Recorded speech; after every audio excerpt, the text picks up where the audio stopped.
باب الحیا فی العلم، علم میں حیا کرنا. اب یاد کر لیں وہ حدیث کہ جس نے حیا کیا اللہ نے اس سے حیا کیا، پیچھے گزر چکی ہے.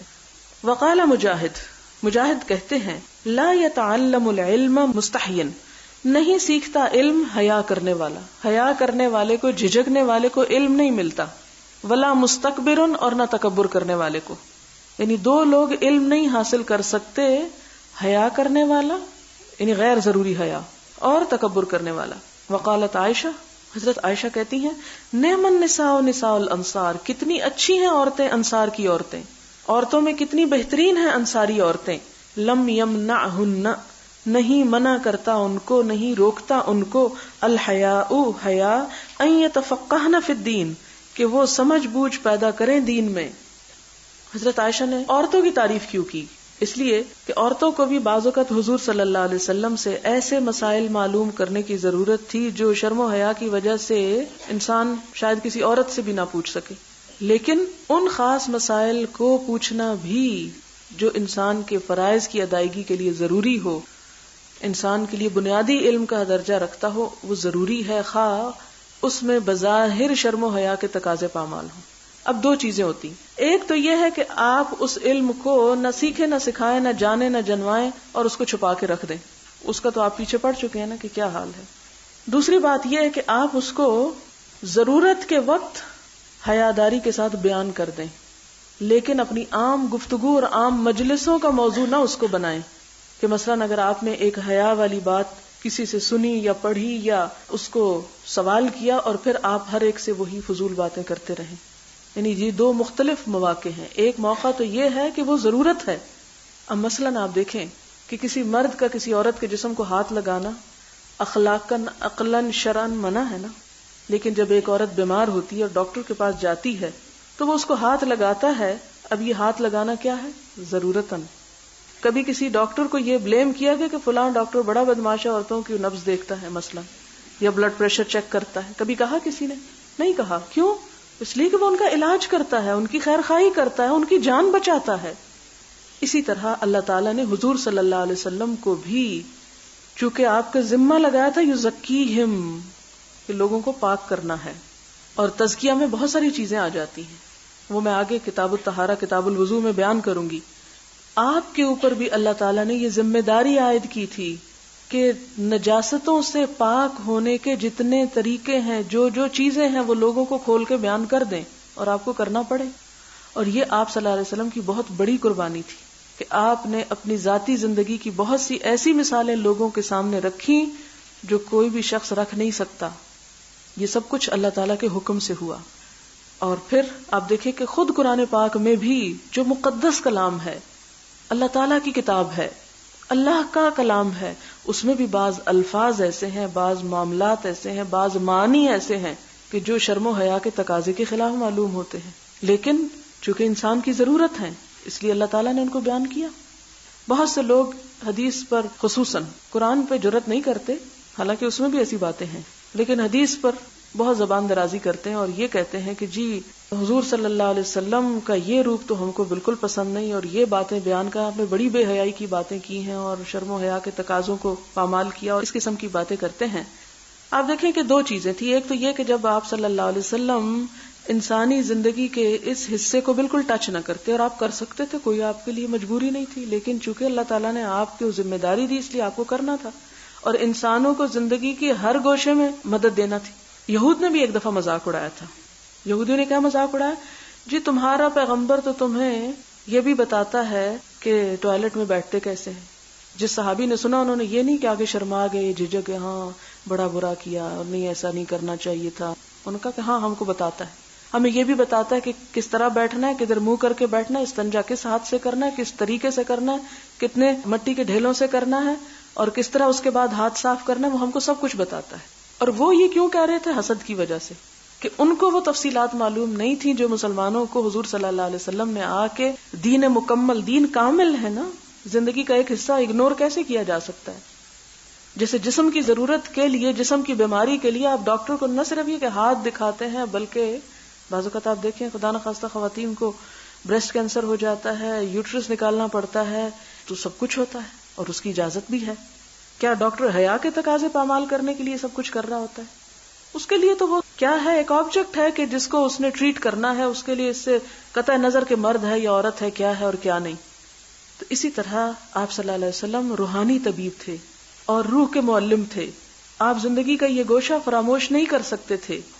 اللہ تعالیٰ نے قرآن پاک میں ایسی آیات اتاری، ایسی چیزیں نازل کی کہ جس کی وضاحت آپ کو کرنا تھی اور آپ نے کی، اور اس میں پھر مرد عورت کا فرق بھی نہیں رکھا گیا. مردوں سے متعلق مسائل بھی بتائے گئے، عورتوں سے متعلق سوال کیے جانے والے وہ بھی بتائے گئے. بہت سے لوگ یہ بھی کہتے ہیں کہ جی شادی سے پہلے وہ باتیں نہیں پتا ہونی چاہیے جو شادی کے بعد تو بس ٹھیک ہے. لیکن آپ مجھے یہ بتائیں کہ آج کی بچیوں میں کتنی بچیاں واقعی ایسی ہیں جنہیں شادی سے پہلے یہ نہ پتا ہو کہ شادی کیا چیز ہے. آپ اپنے کلاس 4 اور 5 کے بچے کو دیکھیں کہ جب وہ پروڈکشن کے بارے میں پڑھتا ہے، پروڈکشن، ری پروڈکشن اور یہ نسل انسانی اور دوسرے کے بڑھنے کے بارے میں، اس کو کس بات کا نہیں پتا ہوتا.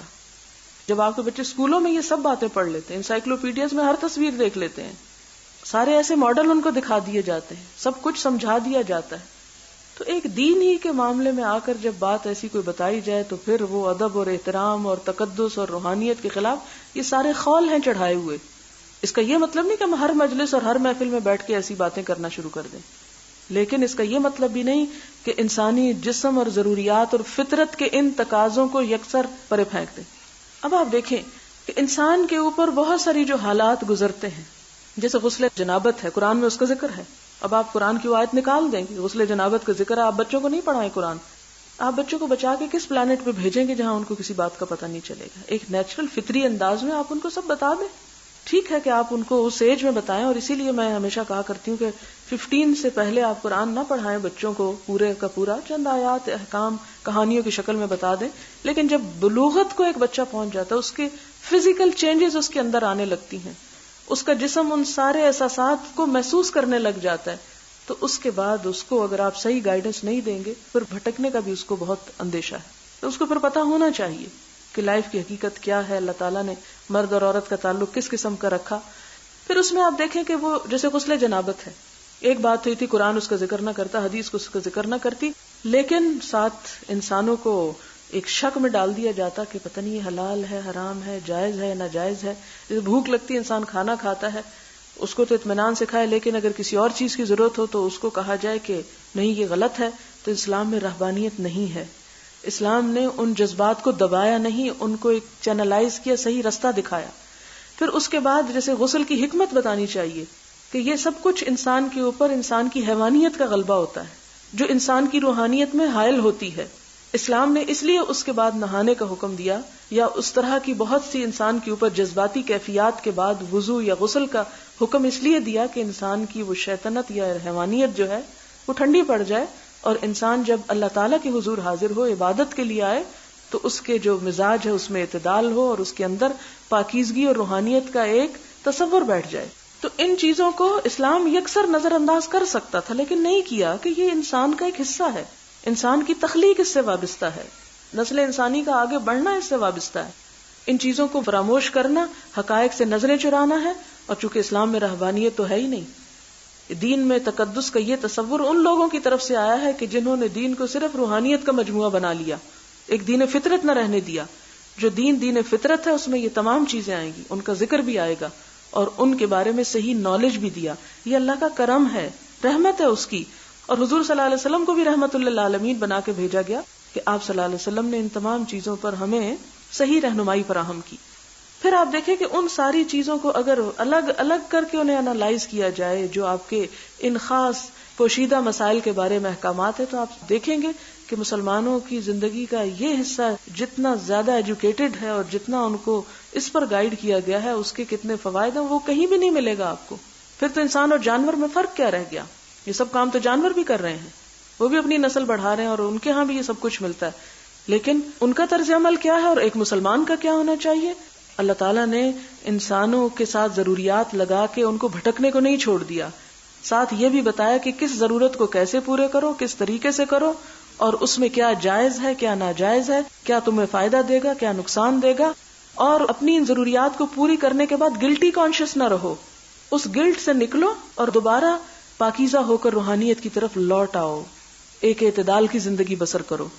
تو تو اس بیک گراؤنڈ کو سامنے رکھتے ہوئے آئندہ کتاب الوضو وغیرہ میں بہت سی ایسی احادیث آ جائیں گی کہ جن کو پڑھ کے آپ کو ذرا سا شاید محسوس ہو کہ یہ کیا ہے حدیث میں، یہ کیا لکھا ہوا ہے، اور ہاتھ پاؤں کانپنے لگے آپ کے. نہیں، ایک باوقار اور معتدل انداز میں آپ اس علم کو لے جائیں. خاص طور پر بر صغیر میں، یعنی ہمارے پاکستان اور انڈیا میں خاص طور پر یہ چیز ہوئی کہ یہاں دین کے اس پہلو کو بہت زیادہ لپیٹا گیا اور صحیح رہنمائی نہیں دی گئی.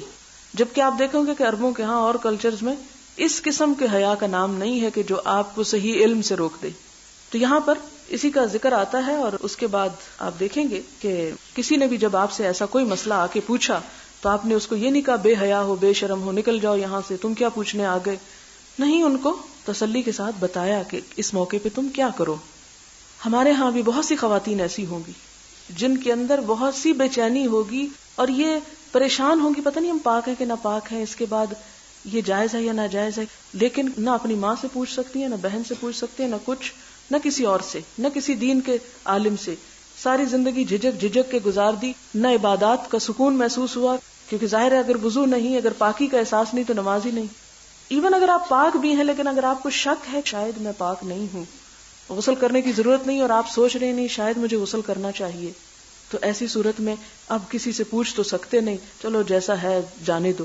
تو دو صورتیں، بہت سے لوگ تو پھر عموماً نماز ہی چھوڑ دیتے ہیں. وہ کہتے ہیں جب ہمیں یہ پتہ ہی نہیں کہ ہم پاک ہیں کہ نہیں تو نماز ہی نہیں پڑھتے. اسی لیے آپ دیکھیں اکثریت ہماری پھر دین سے ہی دور ہو جاتی. اور کچھ ایسے ہیں کہ جو ایک گلٹی کانشیس کے ساتھ کچھ پڑھ لیتے ہیں، کچھ بے چینی کے ساتھ ہیں، کچھ نہیں پڑھتے. تو اسی لیے میں نے ڈیسائیڈ کیا کہ چونکہ عورتوں کو بہتر طور پہ بتا سکتی ہے ان مسائل کو، کہ میں ان مسائل کو کھولوں گی، بتاؤں گی، تاکہ اس گلٹی کانشیس سے باہر نکلیں. کیونکہ اس میں سے بہت سے مسائل ایسے ہیں کہ جو حلال اور حرام سے تعلق رکھتے ہیں، پاک اور ناپاک ہونے سے تعلق رکھتے ہیں. تو واقعی اگر ہم پاک ہیں تو ہمیں پاکی کا احساس ہونا چاہیے، اس پاکی کے احساس کے ساتھ عبادت کرنی چاہیے. اور اگر ہم ناپاک ہیں تو ناپاکی کے ساتھ عبادت کی نہ تاثیر ہوگی، نہ فائدہ ہوگا، نہ اثر ہوگا، نہ اس کی وہ اصل روحانیت آپ کو نصیب ہوگی. بہت سے لوگ کہتے ہیں ہم پڑھتے ہیں لیکن نماز پڑھ کے بھی چین نہیں آتا. وہ بتاتے نہیں کہ پیچھے کیا چھپا ہوا ہے. اب اس میں آگے حضرت علی رضی اللہ تعالیٰ عنہ کی ایک حدیث آئے گی جس میں وہ بلا وجہ ایک چیز پہ بار بار نہا رہے ہیں. سنن ابو داؤد میں آتا ہے وہ کہتے ہیں نہا کے میری کمر ٹوٹ گئی. لیکن چونکہ آپ صلی اللہ علیہ وسلم کی بیٹی میرے گھر میں تھی، میں آپ سے پوچھ نہیں سکتا تھا کہ اس چیز پر، اس مسئلے پہ مجھے نہانا چاہیے یا نہیں. تو اس پر آپ صلی اللہ علیہ وسلم نے ان کا مسئلہ حل کر دیا. تو اسی لیے لوگ کہتے ہیں دین بڑا مشکل ہے. وہ مشکلات ہم نے خود کھڑی کی ہوئی ہیں جہالت کی وجہ سے. تو وہ ابھی ہم دیکھتے ہیں ان کو اب اس بیک گراؤنڈ کے ساتھ سامنے رکھ کے پھر آپ کو پڑھنا ہوگا کچھ نہ کچھ اس میں. تو حضرت عائشہ انصار کی خواتین کی صفت بیان کرتی ہیں اور کہتی ہیں کہ حیا ان کو دین میں سمجھ بوجھ پیدا کرنے سے نہیں روکتا تھا. وہ آ کے حضور صلی اللہ علیہ وسلم سے براہ راست واضح مسائل پوچھ لیتی تھیں.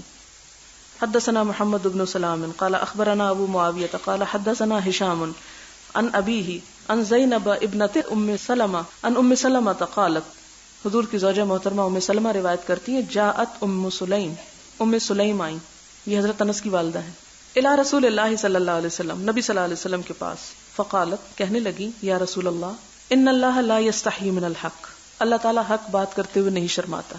جیسے وہ پہلے ہی پارے میں آتا ہے نا، ان اللہ لا یستحی یضرب مثلا ما بعوضۃ فما فوقها، حق بات کرنے میں اللہ کو شرم نہیں ہے. فہل علی المرأۃ، تو کیا عورت کے اوپر ہے، من غسل میں سے، اذا احتلمت، جب اس کو احتلام ہو جائے، یعنی اگر خواب میں وہ اس طرح محسوس کرے کہ جس طرح جماع کے بعد محسوس کیا جاتا ہے، یعنی خواب میں جماع کی کیفیت محسوس کرے، تو کیا اس کو اٹھ کے نہانا ہوگا؟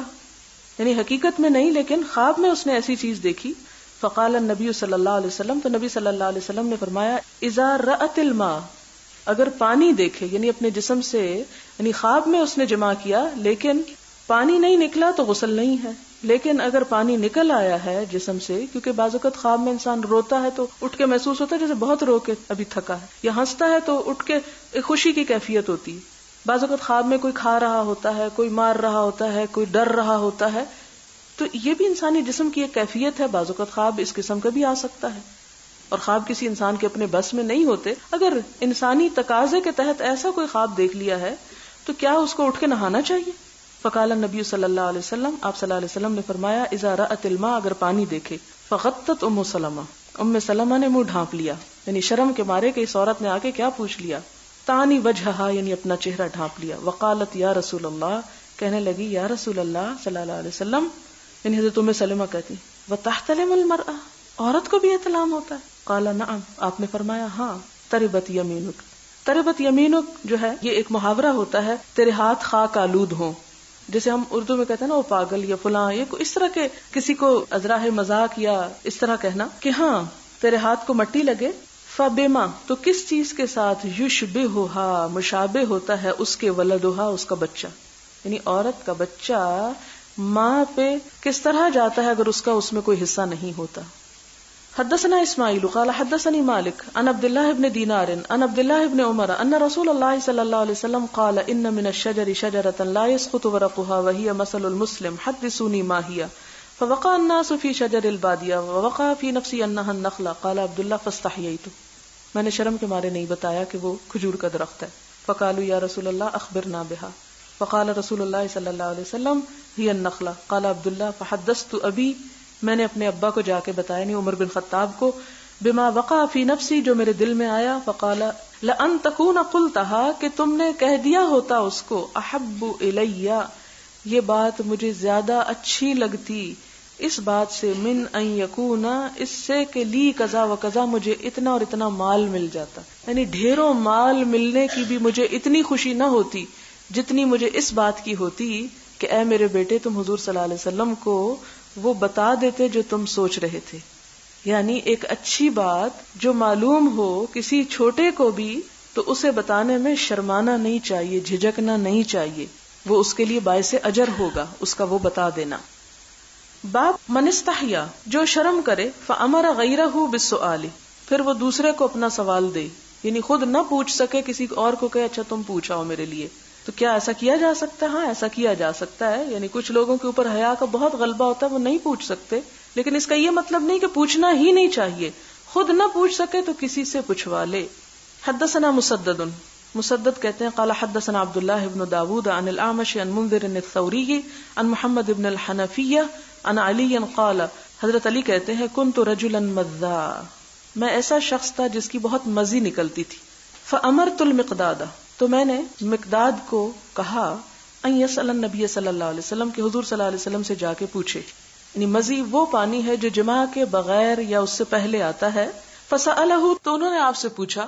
فقال فیہ الوضوء، آپ نے فرمایا اس میں صرف وضو کرنا ہے، نہانے کی ضرورت نہیں. اور اسی حدیث کے بارے میں سنن ابی داؤد میں آتا ہے کہ حضرت علی یہ کہتے ہیں کہ صرف اس مزی کے نکلنے کی وجہ سے میں اتنا نہاتا تھا کہ میری کمر ٹوٹ گئی نہا نہا کے، کہ کہیں یہ جو پانی نکل رہا ہے اس سے شاید میری نماز نہ ہوتی اور مجھے غسل کرنا لازم ہے. تو ایسا پانی نکلنے سے وضو ہی کافی ہوتا ہے، نہانے کی ضرورت نہیں ہوتی. باب ذکر العلم والفتیا فی المسجد، علم اور فتویٰ مسجد میں دینے کا بیان. یعنی مسجد صرف نماز کی جگہ ہے یا وہاں کوئی علم کی بات بھی ہو سکتی ہے. حدثنا قتيبة قال حدثنا الليث بن سعد قال حدثنا نافع مولى عبد الله بن عمر ابن الخطاب ان عبد الله بن عمر ان رجلا قام في المسجد، کہ ایک شخص مسجد میں کھڑا ہو گیا. فقال یا رسول اللہ، کہنے لگا اے اللہ کے رسول صلی اللہ علیہ وسلم، من این تأمرنا، کہاں سے آپ ہم کو حکم دیتے ہیں، ان نحل، کہ ہم احرام باندھیں. فقال رسول اللہ صلی اللہ علیہ وسلم، آپ صلی اللہ علیہ وسلم نے فرمایا، یحل اہل المدینہ من ذی الحلیفہ، اہل مدینہ، ذو الحلیفہ ایک جگہ کا نام ہے جو مدینہ سے کچھ میل باہر ہے، مکہ کے راستے پر. مدینہ سے جو لوگ عمرے کی نیت کرتے ہیں وہ ذو الحلیفہ پہ آ کے اپنا احرام باندھتے ہیں، تو آپ نے وہ ان کی میقات مقرر کی. وَيُحِلُّ أَهْلُ الشَّامِ مِنَ الْجُحْفَةِ، شام کے لوگ جحفہ سے احرام باندھیں گے. وَيُحِلُّ أَهْلُ نَجْدٍ مِنْ قَرْن، اور اہل نجد جو ہیں وہ قرن سے احرام باندھیں گے. وقال ابن عمر وَيَزْعُمُونَ أَنَّ رسول اللہ صلی اللہ علیہ وسلم قال، اور ان کا خیال ہے کہ نبی صلی اللہ علیہ وسلم نے یہ بھی کہا، وَيُحِلُّ أَهْلُ الْيَمَنِ مِنْ يَلَمْلَمْ، کہ یمن والے، یمن کی طرف سے آنے والے، یلملم ایک علاقہ ہے وہاں سے احرام باندھیں گے. یہ ہم لوگ اسی طرف سے جاتے ہیں اور احرام اسی جگہ سے شروع ہوتا ہے جب جہاز میں اعلان ہوتا ہے. وکانا ابن عمر یقول، ابن عمر کہتے ہیں، لم افقہ هذه من رسول اللہ صلی اللہ علیہ وسلم، کہ میں نے حضور صلی اللہ علیہ وسلم سے یہ بات صاف نہیں سنی، یعنی مجھے یہ بات صحیح طور پر نہیں سنی گئی، اس لیے میں نہیں اس کو روایت کرتا. اس سے حضرت عبداللہ بن عمر کی احتیاط سامنے آتی ہے کہ آپ صلی اللہ علیہ وسلم کے صرف وہی الفاظ روایت کرتے جو پوری طرح یاد کر لیتے تھے، صرف ایسے ہی سنی سنائی بات آگے نہیں بتاتے تھے. باب من اجاب السائل باکثر مما سألہ، باب من اجابہ، جس نے جواب دیا سائلہ سوالی کو، بے اکثرا اس سے زیادہ، مما سألہ جتنا اس نے پوچھا تھا. یعنی بعض اوقات لوگ آدھی بات پوچھتے ہیں اور جواب دینے والا دگنا جواب دے دیتا ہے، تو ایسا کرنا کیا جائز ہے؟ ایسا کر سکتا ہے انسان کہ پوچھنے والے کے سوال سے بڑھ کے جواب دے دیا جائے؟ حدثنا آدم قال حدثنا ابن ابی ذئب عن نافع عن ابن عمر عن النبي صلی اللہ علیہ وسلم وابن ابی ذئب عن الزہری عن سالم عن ابن عمر عن النبي صلی اللہ علیہ وسلم ان رجلا سألہ، کہ ایک شخص نے آپ صلی اللہ علیہ وسلم سے سوال کیا، ما یلبس المحرم، احرام پہننے والا کیا پہنے، یعنی احرام کس چیز کا پہنا جائے، کیا پہن سکتا ہے؟ فقال، تو آپ نے فرمایا، لا یلبس القمیص ولا الامامہ، کہ قمیص اور امامہ نہ پہنے، ولا السراویل اور نہ شلوار، ولا البرنس نہ ٹوپی، ولا ثوبن اور نہ کوئی ایسا کپڑا مسہ الورس کہ جس کو ورس چھوا ہوا ہو. یعنی ورس ایک زرد رنگ کی طرح کی ایک بوٹی ہوتی تھی جس میں کپڑے کو پیلا کیا جاتا تھا، یعنی ایک بوٹی زرد رنگ کی جو رنگنے کے لیے استعمال ہوتی تھی. کہا کہ ورس لگا ہوا کپڑا بھی نہ پہنے، مراد یہ کہ سفید پہنے. اب زعفران، اور زعفران خوشبو کے لیے استعمال ہوتا تھا، یعنی خوشبو والا بھی نہ پہنے. فإن لم یجد، پھر اگر نہ پائے، النعلین، چپلیں. نال کہتے ہیں اس جوتے کو جس کا صرف تلوا ہوتا ہے اور اوپر سے ہلکا سا باندھنے والا، جس میں ٹخنے نہیں بنتے، یعنی ایڑی پیچھے سے نہیں پکڑی جاتی. فلیلبس الخفین، تو اسے چاہیے کہ وہ موزے پہن لے. ولیقطعہما، اور چاہیے کہ کاٹ لے ان دونوں موزوں کو. حتی یکونا تحت الکعبین، یہاں تک کہ وہ ٹخنوں سے نیچے ہوں، یعنی ایسے موزے پہن لے کہ ٹخنے ننگے ہوں اس میں. جوتا نہ پہنے، یعنی پمپی نہ پہنے یا بند جوتا نہ پہنے یا جاگرز یا اس قسم کا کوئی نہ ہو. چپل پہننی چاہیے احرام میں، اگر چپل نہ ہو تو پھر کیا ہو، ایسے موزے پہن لے کہ جس میں ٹخنے نہ ڈھکے، یعنی ایسا پھر جوتا ہو کہ جس میں ٹخنے ننگے رہیں. اب اس نے کیا پوچھا تھا سوال کہ محرم کیا پہنے، تو آپ نے اس کے جواب میں صرف یہ نہیں کہا کہ 2 چادریں پہنے، بلکہ تفصیل سے سمجھا دیا کیا کیا نہ پہنے. سوال ہے یہاں پر ہے فَانْسَلَّ الْحُوتُ مِنَ الْمِقْتَلِ فَاتَّخَذَ سَبِيلَهُ فِي الْبَحْرِ سَرَبًا، کہ موسیٰ علیہ السلام کو مچھلی کے نکل جانے کے بارے میں معلوم ہو گیا تھا تو وہ آگے کیوں گئے؟ کب معلوم ہوا تھا؟ معلوم ہی تو نہیں ہوا تھا. اور انسلّہ کا مطلب ہوتا ہے چپکے سے کھسک جانا، کہ کسی کو پتہ بھی نہ چلے. تو لفظ انسلّہ میں ہی وہ سارا معنی موجود ہے. حدیث 123 کے بارے میں سوال ہے کہ باب ما یستحب للعالم اذا سئل میں حدیث اور باب کا کوئی تعلق سمجھ نہیں آیا. اس میں حضرت موسیٰ علیہ السلام کی ایک لمبی حدیث روایت کی گئی ہے جس کا اصل مطلب یہ ہے کہ موسیٰ علیہ السلام سے جب کسی نے پوچھا کہ کیا تم جانتے ہو کہ سب سے بڑا عالم کون ہے، تو ایک روایت میں آتا ہے کہ انہوں نے کہا کہ میں ہوں، اور دوسرے میں کہا کہ میں نہیں جانتا. تو وہاں امام بخاری بتانا یہ چاہتے ہیں کہ اگر کسی عالم سے کوئی ایسی بات پوچھی جائے جس کو وہ نہ جانتا ہو تو اس کو صرف یہ نہیں کہنا چاہیے کہ میں نہیں جانتا، بلکہ یہ کہہ دینا چاہیے ساتھ کہ واللہ عالم، اللہ جانتا ہے. اور کسی بھی بات کے جواب میں کبھی کسی اہل علم کو یہ نہیں کہنا چاہیے کہ میرا جواب سب سے اچھا ہے یا میرا علم سب سے بڑا ہے. کہنا یہ چاہیے، یعنی اپنی طور پر ساری بات بتانے کے باوجود، سارے دلائل لانے کے باوجود کیا کہہ دینا چاہیے کہ اللہ عالم. اسی لیے آپ دیکھیں گے کہ پرانی کتابوں میں مسائل لکھے جانے کے بعد آخری لفظ یہ لکھا ہوتا ہے واللہ عالم بالصواب، کہ اللہ ہی زیادہ بہتر بات جانتا ہے. حضرت خضر بھی اللہ کے بندے تھے، تو انہوں نے حضرت موسیٰ سے سلام کے بارے میں کیوں پوچھا؟ جبکہ موسیٰ علیہ السلام نے سلام کیا تو انہوں نے کہا انا بأرضک السلام. وہ اس لیے پوچھا کہ جس جگہ پر ان دونوں کی ملاقات ہو رہی تھی اس جگہ پر خضر علیہ السلام کے علاوہ کوئی اور سلام کو جانتا نہیں تھا. اس کا یہ پتہ چلتا ہے کہ شاید خضر علیہ السلام بھی کہیں اور سے اس وقت آ رہے تھے اور اس علاقے کو بھی جانتے تھے، اس لیے انہوں نے حیرانی کا اظہار کیا کہ اس زمین پر تو کوئی سلام نہیں کرتا. مطلب ان کا یہ تھا کہ کوئی اجنبی انسان معلوم ہوتے ہو. پھر اسی طرح یہ سوال ہے کہ حضرت موسیٰ علیہ السلام کی جو کیوریوسٹی تھی کیا اسے جسٹیفائی نہیں کیا جا سکتا، کیونکہ علم کے لیے تجسس کا ہونا تو ضروری ہے. لیکن یہ ہے کہ حضرت خضر علیہ السلام کا رویہ ان کے ساتھ جو ہے وہ ایک اچھے استاد کا نہیں ہے. انہوں نے ان کے ساتھ سختی کا معاملہ کیا. حضرت خضر شو مور امپیشنس ان امپارٹنگ نالج دین حضرت موسیٰ ان اٹیننگ نالج. اس میں یہ ہے کہ اس معاملے میں شریعت نے پابندی نہیں لگائی.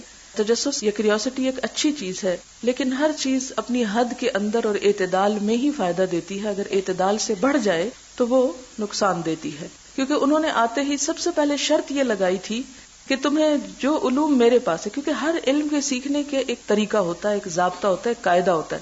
تو حضرت موسیٰ علیہ السلام تو خود علم دینے والے تھے، خود ایک استاد تھے. اس کے باوجود خضر علیہ السلام کو یہ معلوم تھا کہ جو میرے علوم ہیں یا جو چیزیں میں کروں گا ان کو سیکھنا اتنا آسان نہیں. اور ان پر صبر بھی اتنا آسان نہیں، اس لیے شروع کرنے سے پہلے ہی وہ ان کو انفارم کر دیتے ہیں، وارن کر دیتے ہیں کہ یہ کرنے کے لیے تمہیں صبر کرنا ہوگا۔ مثال کے طور پر آپ میں سے جو سائنس اسٹوڈنٹس ہوں گے، جب لیبارٹری میں کچھ پریکٹیکل کرتے ہیں، بعض اوقات گیسز بنائی جاتی ہیں، بعض اوقات کچھ چیزیں مکس کی جاتی ہیں ایک میں دوسری، جھاگ اٹھتی ہے، سلنڈر پھٹتے ہیں، بہت کچھ ہنگامے ہوتے ہیں، تو اس میں اگر ہر چیز میں شور شرابہ اور ہنگامہ مچا دیا جائے کہ یہ کیوں ہو رہا ہے، یہ آپ نے اس میں کیوں ڈال دیا، وہ کیوں کر دیا، تو آپ خود سوچیے، مثلا کوکنگ کوئی کر رہا ہے، آپ کی والدہ ہی، اور وہ ڈال رہی ہیں اور آپ کو کہہ رہی ہیں بس تم ذرا ابھی دیکھتی جاؤ، اور آپ ہر بات میں کہتے ہیں یہ آپ نے کیا کر دیا، اور یہ ابھی کیوں ڈال دیا، اور یہ کیسے کر دیا، تو ایسی کیوریوسٹی جو ہے وہ سکھانے والے کو ڈسٹرب کرتی ہے۔ ہر علم کے سیکھنے کا ایک خاص انداز اور طریقہ ہوتا ہے، اس میں اس کو جب تک ملحوظ نہ رکھا جائے اس سے فائدے کی بجائے نقصان ہوتا ہے۔ اسی طرح آپ نے کتاب العلم میں پڑھا کہ استاد کی کیا خصوصیات ہونی چاہیے، اور آپ صلی اللہ علیہ وسلم کا طریقہ بھی آپ نے پڑھا کہ کس طرح 3 دفعہ بعض اوقات بات کو دہراتے تھے، آہستہ آہستہ بولتے تھے، اور بھی بہت سی خصوصیات آپ نے پڑھی۔ وہاں پر یہ بات بھی سامنے آتی ہے کہ استاد پر بھی شریعت نے کوئی ایسی پابندی نہیں لگائی کہ اس نے ہر ایک کو ضرور سکھانا ہے۔ اگر وہ سمجھتا ہے کہ وہ کسی شخص کو اس کی روڈنس کی وجہ سے نہیں سکھا سکتا، تو اگر وہ اس کو کلاس سے الگ کر دیتا ہے یا نکال دیتا ہے تو اس کی اس کو اجازت ہے۔ محدثین کے حالات ہم پڑھتے ہیں تو اس میں امام مالک جو امام دار الہجرہ ہیں، ان کی مجلس کے بارے میں آپ نے پڑھا ہی ہوگا، اتنا سکوت ہوتا تھا۔ اس کے ساتھ ہی یہ کہ ان کی مجلس میں 3-4 حبشی کھڑے ہوتے تھے دروازے پر۔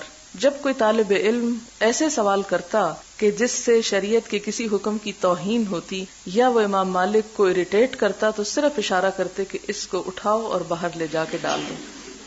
آپ کو معلوم ہے امام مالک شاگردوں کے ساتھ اگر سختی کرتے تھے، خود اپنے ساتھ بھی بہت کرتے تھے، کہ ان کے بارے میں آتا ہے کہ ایک مجلس میں کئی مرتبہ ایک بچھو نے انہیں ڈنگ مارا، لیکن وہ اپنی جگہ سے ٹس سے مس نہیں ہوئے، کہ حدیث رسول صلی اللہ علیہ وسلم کے احترام میں۔ اسی طرح اور بھی بہت سے واقعات ملتے ہیں جن کا بتانے کا یہاں موقع نہیں ہے۔ تو جس طرح والدین کو اللہ تعالیٰ نے حق دیا ہے، اسی طرح استاد کو بھی حق دیا ہے۔ استاد کے لیے تحمل، کیونکہ علم کے لیے حلم بڑا ضروری ہے، اگر حلم نہ ہو تو علم ضائع ہو جاتا ہے، لیکن اس کے باوجود بعض چیزیں اپنی ذات کے لیے استاد نہیں کرتا، سب کے مفاد کے لیے کرتا ہے، اور اسے کرنا ضروری ہوتا ہے۔ اور آپ دیکھیں کہ استاد جو ہے خضر، وہ نتائج کو دیکھ رہے ہیں، جبکہ اسٹوڈنٹ جو ہے موسیٰ علیہ السلام وہ صرف ظاہر کو دیکھ رہے ہیں۔ تو بعض چیزیں جو ظاہر میں نظر آتی ہیں اس سے انسان کی بے چینی ایک فطری تقاضا ہے، لیکن آپ صلی اللہ علیہ وسلم کا تبصرہ بھی کیا تھا؟ کاش موسیٰ صبر کرتے تو ہم کچھ اور جان لیتے ان باتوں میں سے، یعنی مزید ہمارا علم بڑھ جاتا۔ تو علم کے لیے صبر جو ہے وہ شرط ہے۔ پھر اسی طرح یہ ہے کہ کان لموسیٰ و فتاہ عجبا، یہ انہیں تعجب کیوں ہوا جبکہ وہ فش جو ہے وہ سلپ کر کے جا چکی تھی، یعنی انہیں تعجب اس بات پہ تھا کہ یہ کیسا ہو گیا کہ مچھلی چلی بھی گئی اور ہمیں پتہ ہی نہ چلا، یعنی اس مچھلی کے اس طرح جانے پہ انہیں تعجب ہوا تھا۔ حدیث میں حضور نے اپنی خواہش کا اظہار کیا کہ اگر کعبے کے 2 دروازے ہوتے تو ایک سے لوگ داخل ہوتے اور دوسرے سے نکل جاتے۔ اس سے تو ظاہر ہوتا ہے کہ کعبے کے اندر داخل ہونے کی ہر مسلمان کو اجازت ہے۔ اب کیوں مسلمانوں کو اندر جانے کی اجازت نہیں؟ اس لیے کہ امت بہت بڑی ہو گئی ہے اور سب کے نزدیک نیکی صرف یہی رہ گئی ہے کہ ہم کعبے کے اندر داخل ہو جائیں، جبکہ نیکی کے اور بھی بڑے بڑے کام ہیں۔ اب یہ ہے کہ داخل ضرور ہوا جا سکتا ہے، لیکن اتنے رش میں اگر وہ کھول دیں تو شاید آدھے لوگ اس میں سے زندہ سلامت واپس نہ نکلیں۔ اس میں یہ کہ کبھی کبھار جیسے عرفات کے دن سنا ہے کھولا جاتا ہے، جب اس کو دھوتے ہیں، جب سب لوگ وہاں پہنچے ہوئے ہوتے ہیں تو اس موقع سے فائدہ اٹھاتے ہیں۔ اس میں آپ دیکھیں کہ کعبے کے عوض حتیم جو ہم کو مل گیا، حتیم یعنی وہ حصہ جو اوپر سے چھتا ہوا نہیں، لیکن اس میں بھی نفل پڑھنا ایسے ہی جیسے اس کے اندر پڑھنا ہے۔ سوال یہ ہے کہ صحابیات بعض اوقات ایسے سوال جو بہت شرم والے تھے حضور صلی اللہ علیہ وسلم سے براہ راست کیوں پوچھتی تھیں، جبکہ ازواج مطہرات موجود تھیں اور ان کے ذریعے بھی پوچھوا سکتی تھیں یا ان سے پوچھا جا سکتا تھا۔ اور پھر اس میں انہوں نے ایک مثال بھی دی ہے کہ جیسے اگر کوئی عورت اویلیبل ہے تو اس کو چھوڑ کے اگر مرد سے پوچھا جائے تو یہ کیسا معلوم ہوتا ہے۔ بات یہ ہے کہ حضور صلی اللہ علیہ وسلم کا جو مقام اور مرتبہ ہے وہ مردوں اور عورتوں سب کے لیے ایک باپ کا سا ہے اور ایک استاد کا ہے اور ایک نبی کا ہے، جو مقام کسی اور کا ہو نہیں سکتا، ہاں وہ کتنا ہی بڑا عالم کیوں نہ ہو، کتنی ہی بڑی کوئی چیز کیوں نہ ہو۔ لہٰذا ان احادیث سے پتہ یہ چلتا ہے کہ براہ راست علم کی بات ہی کچھ اور ہوتی ہے۔ دونوں طریقے رائج تھے۔ بعض مسائل جیسے حیض کے بارے میں بہت سے مسائل جو تھے وہ حضرت عائشہ سے ہی پوچھے جاتے تھے، خواتین ان سے پوچھا کرتی تھیں، لیکن اس کے ساتھ ایک اور حدیث بھی آپ پڑھیں گے کہ اس خاتون نے بھی براہ راست حضور صلی اللہ علیہ وسلم سے ہی اسی قسم کے کسی مسئلے پر سوال کیا. آپ دیکھیں کہ نبی صلی اللہ علیہ وسلم سے بلا واسطہ یعنی ڈائریکٹلی ایک بات کا معلوم ہونا اور بال واسطہ کسی اور کے ذریعے سے معلوم ہونا، ان دونوں چیزوں میں بڑا فرق ہے. پھر آپ دیکھتی ہیں کہ حضرت ام سلمہ جو پاس ہی بیٹھی ہوئی ہیں وہ پوچھنے کی بجائے اپنا منہ ڈھانک لیتی ہیں. یعنی اس کا مطلب ہے کہ اگر وہ انہی سے پوچھا جاتا حضور کو چھوڑ کر تو شاید وہ کہتی نہیں بھی میں نہیں پوچھ سکتی یہ بات، اور وہ خود سے ہی کچھ ان کو جواب دے دیتی جو جواب درست بھی نہ ہوتا. کیونکہ جب وہ سوال کرتی ہیں تو حضرت ام سلمہ حیران ہو کے پوچھتی ہیں کہ کیا ایسا بھی ہوتا ہے؟ تو اس کا مطلب یہ ہے کہ اگر وہ حضور سے نہ پوچھتی اور حضرت ام سلمہ سے پوچھتی تو وہ شاید ان کو یہی کہہ دیتی نہیں تمہیں غلط فہمی ہوئی اور یہ ہو ہی نہیں سکتا، یہ ممکن ہی نہیں، تو ایک صحیح جواب ان تک نہ پہنچتا. اس لیے ہم دیکھتے ہیں کہ مہاجرات میں سے نہیں، انصاری خواتین میں سے بہت سی خواتین حضور صلی اللہ علیہ وسلم سے براہ راست سوال کرتی ہیں. لیکن آج کے دور میں اگر کوئی عورت ہمیں بتانے والی نہیں ہے تو دین کے معاملے میں جہالت نہیں ہونی چاہیے. اب تو ٹیلی فون نام کی چیز ایسی ہے کہ جس پہ آپ کچھ بھی پوچھ سکتے بغیر اپنا آپ بتائے. لیکن یہ کہ اگر عورت موجود ہو تو پھر عورت سے ہی رجوع کرنا بہتر ہے، اور اگر نہ ہو تو مرد سے بھی پوچھا جا سکتا ہے، اس میں قباحت نہیں ہے. کیونکہ کسی لا علمی میں کسی حرام کام کا، کسی غلط کام کا ارتکاب کرنا، اب مثلا جیسے وضو کے مسائل ہیں اور جس نے لکھا ہے کہ بہت سی چیزوں میں ہم سمجھتے تھے کہ وضو ہے مگر نہیں تھا، تو اس طرح وضو کے بغیر نمازیں پڑھتے چلے جانا یہ زیادہ نقصان کا سبب ہے، یا یہ کہ انسان تھوڑی سی قربانی کر کے ایک مہذب انداز میں ایک مسئلے کو کسی عالم انسان سے پوچھ لے جو بھی اسے میسر ہو. آپ دیکھیں کہ ہمارے ہاں خواتین کتنی ہیں جو واقعی یہ سب کچھ جانتی ہوں اور صحیح طور پر لوگوں کو گائیڈ بھی کر سکیں، کیونکہ یہ سلسلے ہی ختم ہو گئے ہیں. جبکہ ہم دوسری طرف دیکھتے ہیں کہ حضرت عائشہ رضی اللہ تعالی عنہا جو ہیں وہ بہت سے مسائل مردوں کو بھی سکھاتی ہیں جو باعث شرم تھے، لیکن چونکہ انہی کے ذریعے پہنچ سکتے تھے اس لیے انہی سے پوچھا گیا. تو یہ ضرورت اور سمجھ اور اویلیبلٹی پہ ڈیپینڈ کرتا ہے کہ کیا اویلیبل ہے اور کہاں سے بہتر طور پہ جانا جا سکتا ہے. کیونکہ علم الیقین کی بات ہے نا حضور صلی اللہ علیہ وسلم سے پوچھنا، اور بہت سے مسائل ایسے تھے کہ جن کے بارے میں ازواج مطہرات بھی ابھی خود سیکھ رہی تھی، ان کے پاس پورا علم نہیں تھا. اور بعض چیزیں ایسی ہوتی کہ جن کے بارے میں تاخیر درست نہیں ہوتی، کہ جس میں کہا جائے کہ اچھا وہ آج جا کے ام سلمہ سے پوچھتی، وہ دوسرے دن حضور سے پوچھتی، پھر تیسرے دن ان کو جواب دیتی. چونکہ آپ صلی اللہ علیہ وسلم نے عورتوں کو اجازت دے رکھی تھی. اس سے یہ بھی پتہ چلتا ہے کہ عورتوں کو کتنی آزادی تھی. یعنی یہ عورتوں کی آزادی ہی کی ایک بات ہے نا کہ ان کو اجازت تھی کہ وہ پوچھ سکے. اگر کوئی عورت اتنی جرأت رکھتی ہے، اور یہ سب عورتیں نہیں پوچھ سکتی تھی، چند ایک ایسی تھی. پھر اسی طرح ایک اور سوال ہے کہ حدیث 132 اور 134 سے یوں پتہ چلتا ہے کہ جیسے مخصوص حالات میں مرد کے لیے غسل نہیں ہے اور عورت کے لیے غسل ہے، ایسی بات نہیں ہے. 132 جو ہے اس میں حضرت ام سلیم جو پوچھ رہی ہیں یہ احتلام کے بارے میں پوچھ رہی ہیں. احتلام سے مراد یہ کہ جس میں جسم سے صرف آرڈنری ڈسچارج نہیں بلکہ منی کا اخراج ہو.